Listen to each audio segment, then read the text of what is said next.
எக்ஸசைஸில் 10th some பார்க்க போகிறோம். Ahmed and Bashir contributed 60,000 and 40,000 respectively as capital. Their respective shares of profit is 2:1 சொல்கிறாங்க. The profit before interest on capital. Before interest on capital profit வந்து என்னவாக இருந்ததுன்னா 5,000 இருந்தது. ஓகேங்களா? Compute the amount of interest on capital in each of the following situation.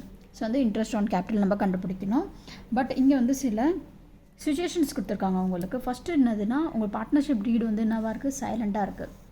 ஓகேங்க, அந்த பார்ட்னர்ஸ்குள்ளே என்ன ஆகும், ஒரு அக்ரிமெண்ட் ஆகும். நான் இந்த மாதிரிலாம் நம்ம பிஸ்னஸ் ரன் பண்ணுவோம், எல்லா ரூல்ஸும் இருக்கும் அதில். சரிங்களா? அப்படி அது இல்லை அவங்க பார்ட்னர்ஸ்குள்ளே. அப்போ என்ன ஆகும், இன்ட்ரெஸ்ட் ஆன் கேபிட்டல் கிடைக்குமா உங்களுக்கு? கிடைக்காது. So no interest on capital will not allowed as the partnership deed is silent. ஓகேங்களா? அப்புறம் பாருங்கள், செகண்ட் ஒன் வந்து இஃப் இன்ட்ரெஸ்ட் ஆன் கேபிட்டல் வந்து 4% இருக்குது, அப்போ வந்து பார்ட்னர்ஷிப் தட் இஸ் நம்ம அலோவ் பண்ணுவோமா as per the partnership deed. அந்த பார்ட்னர்ஷிப் டீடில் வந்து இருக்குது அந்தமாரி பார்ட்னர்ஸ்க்கு 4% அலோவ் பண்ணலான்ட்டு. சரி, நம்மளுக்கு வந்து that is profit before interest on capital வந்து எவ்வளோ 5,000 சொல்கிறாங்க. ஸோ அஹமத் அண்ட் பஷீருக்கு வந்து 60,000 40,000 எழுதிட்டு 4%க்கு 4/100 அண்ட் 4/100 ரெண்டு பேருக்கும் எழுதிடுங்க. ஸோ கேன்சலேஷன் பண்ணால் உங்களுக்கு எவ்வளோ வரும், இது 6 4 24, ஸோ 2,400 வருது. ஸோ இது பார்த்தீங்கன்னா உங்களுக்கு 1,600 வரும். 4 4 16, ஸோ 1,600 வருது.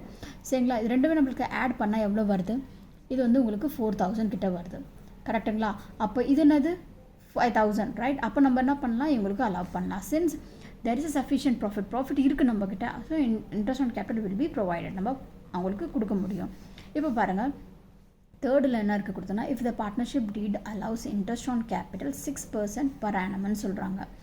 அப்போ பாருங்கள், இங்கே அஹமத் அண்ட் பஷீருக்கு இப்போ வந்து என்ன ஆயிடுச்சு, சேஞ்ச் ஆகிடுச்சு. இன்ட்ரெஸ்ட் ஆன் கேபிட்டல் 6%, 6/100 போடுறோம், 6/100 போடுறோம். ஓகே, அமௌண்ட் அதே தான். சரிங்களா? ஸோ 0 0 0 0 கேன்சல், 6 36, 3,600, இதான் 0 0 கேன்சல், 0 0 கேன்சல், 6 4 24, 2,400. ஸோ ரெண்டுமே ஆட் பண்ணால் எவ்வளோ வருது உங்களுக்கு, 6,000 கிட்ட வருது. பட் நம்மளுக்கு ப்ராஃபிட் வந்து 5,000 தானே, 6,000 எப்படி நம்ம வந்து கொடுக்க முடியும்? ஸோ நம்ம என்ன பண்ணுவோம், இந்த 5,000 நம்ம அவங்க ரெண்டு பேருக்கு என்ன பண்ணிடுவோம், டிவைட் பண்ணி கொடுத்துருவோம். ஸோ எந்த பேஸில் டிவைட் பண்ணி கொடுப்போம்னா, அவங்களோட கேபிட்டல் பேஸில் டிவைட் பண்ணுவோம். So 60,000 and 40,000, right? ஸோ இந்த 550 அப்படியே கேன்சல் ஆகிடும், சாரி 440 அப்படியே கேன்சல் ஆகிடும். மிச்சம் இருக்கிறது 6:4. இது இன்னும் கொஞ்சம் சின்னது பண்ணுங்கள்.